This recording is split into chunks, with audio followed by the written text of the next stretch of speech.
1 out of 10 MTA board members, only one person opposed the congestion pricing toll structure in Wednesday's vote. Now the plan is open for public comment with opportunity for changes before a final vote in April. Lizette Nunez joins us now from Columbus Circle with those details. Lizette, one person opposed, huh? Just one person, Tashani and Dan. So you mentioned that public comment period. So that's going to last for about 60 days. Yesterday, we also learned that the MTA could hike up the price on tolls when it comes to gridlock alert days. So days like today. So that means that passenger vehicles could be charged up to $18.75. This is essential to the city's future, that we are the most congested traffic city in the United States. In a 9-1 vote, congestion pricing moving one step closer to becoming a reality. The MTA board overwhelmingly approved the recommended toll structure brought by the Traffic Mobility Review Board. Under the plan, drivers who enter Manhattan south of 60th Street would be charged once a day. Here's the breakdown. Passenger vehicles would be charged $15. Trucks could pay between $24 to $36 depending on size. Motorcycles would pay $7.50. Those who take taxis would see a $1.25 increase per fare. Ride-hail apps would see a $2.50 increase per ride. The board also voted to allow to increase the tolls by 25% during gridlock alert days like today. The loan. Shalom. First off, I want to start up by saying all praises, honor, and glory is due unto Yahweh, by Hashem Yahushai, by Hashem Karkadash. It's all praises to the world calls God, whose true name in the Hebrew is Yahweh, by Hashem meaning in the name of Yahushai being the name of the only begotten Son. I also want to say my honors to the elders and apostles of Great Millstone, and peace and mercy to the hopeful elect, preaching, swearing the truth and sincerity on the brother talks about Lord will with another video to edify. And Esau is working up a system. Like Klaus Schwab said, you're gonna own nothing and you're gonna be happy. Well, he knows he can't legally just come in and take your shit without, some type of war being popped off. But he is able to price you out of being able to do those things to where you just give up those commodities you have. If you got to spend $20 a day to go to work, just to go to work, on top of the money you have to pay for gas, on top of the money you have to pay for taxes, right? At some point, you ain't going to be able to go back to work. Or you're just going to give up the car that you was paying for because you're not going to be able to use it. And you're going to be trying to hop on the buses. And that's what's going to happen. Either people aren't going to make it to work or they're going to be hopping on public transportation. And that's going to be overcrowded. So there's going to be many people getting laid off in general. So and these devils, when they bring up these policies and these plans, they factor in all these factors, but they don't care. Because the scriptures tell you the rich ruleth over the poor. Let's get that.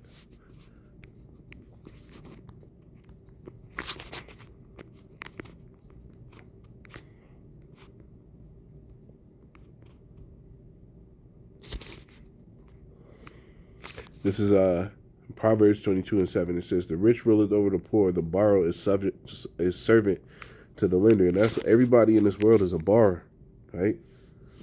And who is the lender? Esau, Edom, right at the very top.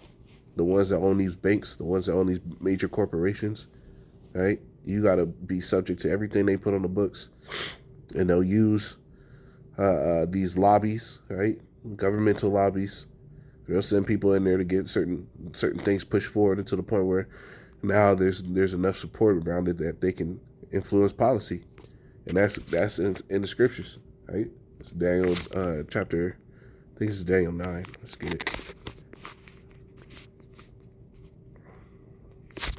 Daniel 9 and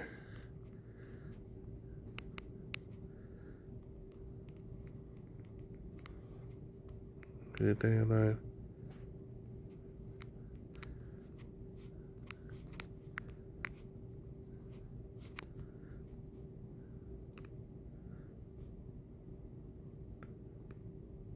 Yeah, Daniel 8:25. It says, "And through his policy, also he shall cause craft to prosper in his hand." right? And this is no more than policy. They're writing it in books and laws for you to have to pay to be able to drive your car on the streets daily, right? No more. The people, they were already paying money just to be able to use the tolls to go from one city to the next.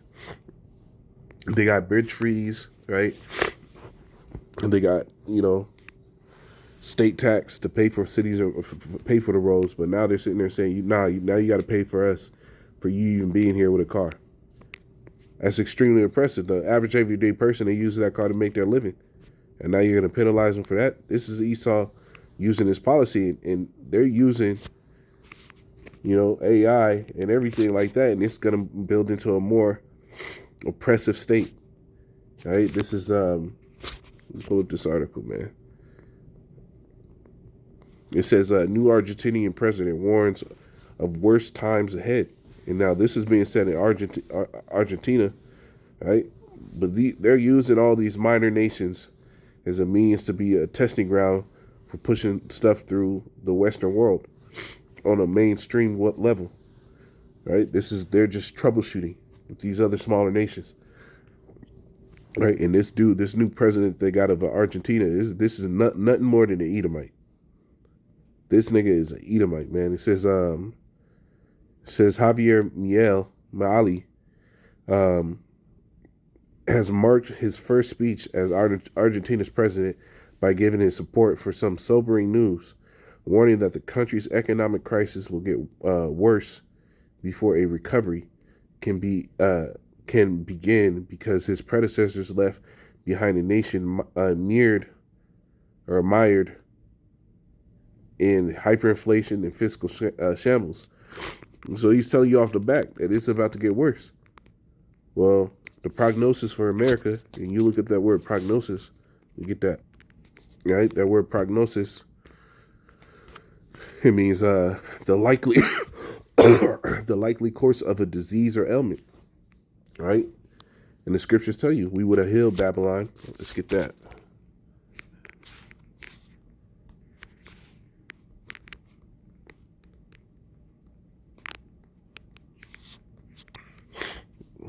This is we got this in this other one.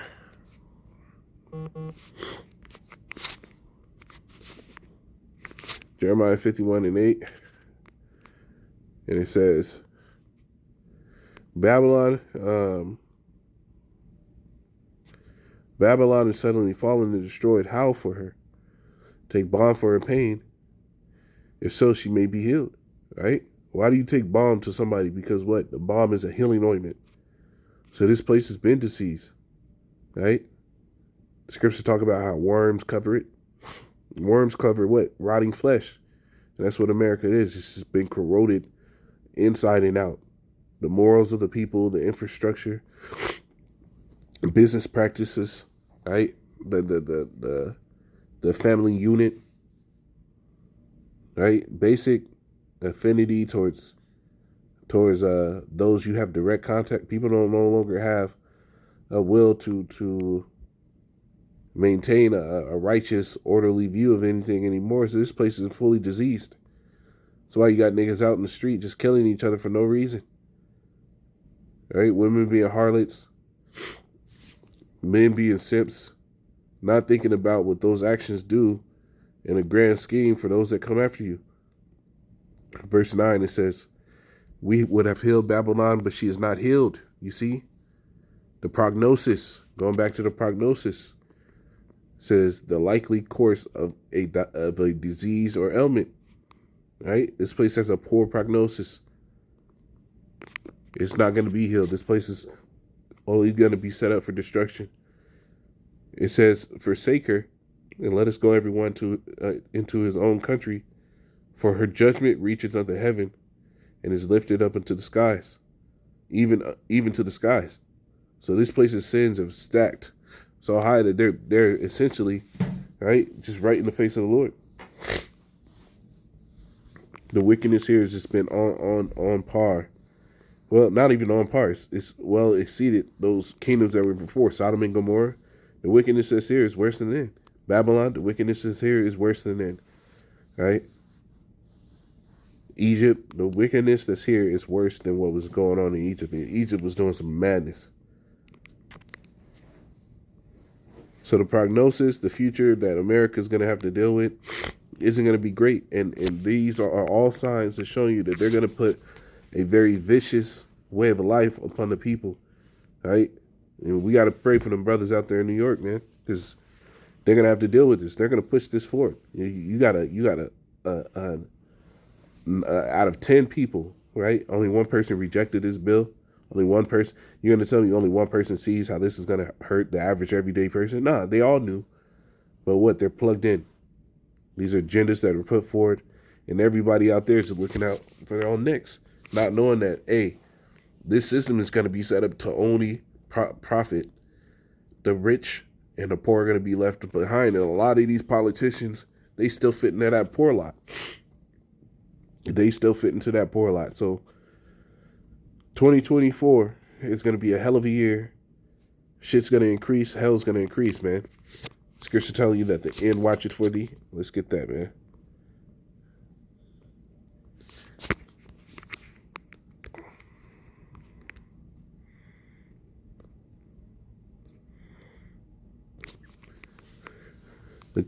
Ezekiel 7 and 5. It says, thus say Yahweh power, and evil, and only evil, behold, is come. Right? That's all that's coming for America. There's not going to be no uplifting. It's not going to get into this joyful spirit anymore. Your Christmas is going to be shit. Your Thanksgiving was already shit. Your Christmas is going to be shit. Your New Year's is going to be shit. Those resolutions is going to be, hopefully you can pay your rent. Hopefully you don't have to, go through some exorbitant hell. And guess what? A lot of people are going to go through a mass amount of hell. The sound of mirth, the sound of that joy, that the music that everybody was playing, that, hey, the holiday spirit is gone. And if the holiday spirit is gone, right, these people have nothing to look for. So all hell is about to break loose. Because the holiday spirit was the only thing that made these people act some type of unbearable, letting go type of arguments and shit. Right? Just so after January 1st, they turn into straight demons again. Well, they're never having any break. So it's going to be from one demon time to a higher form of that demon activity that these people do. It says, an end is come. The end is come. It watcheth for thee. Behold, the end is come. And that's where we're at. We're at the end of this place. All right? All these legislation, hey, the people are going to revolt against this. They see this shit go through. The scriptures tell you every hand of the wicked, going back to the book of Job, and that word wicked in the book of Job, I think it's the 20th chapter. Every hand of the wicked shall come upon thee. Right? That word wicked there is for the word labor. And the major people that they're going to hurt with these bills is the average everyday person that uses their car to get to work. But do you think these politicians that have to pay $20, you think $20 is going to hurt these politicians to have to pay that to get to work? And I'm sure there's parts in the bill to where they don't have to pay that money to get to their job, because they're labeled as essential workers. I'm pretty sure. So it's about to get heavy. I think people are going to revolt soon. Speaking to the spirit, the scriptures, understanding that the scriptures tell you that there's going to be an insurrection, right? That there's going to be a sedition among men. These are those days. But Lord willing, this edifying, I'm going to say, call Allah, Yahweh Shem, Yahweh Shai, Bashim, Karkadash, Shalom.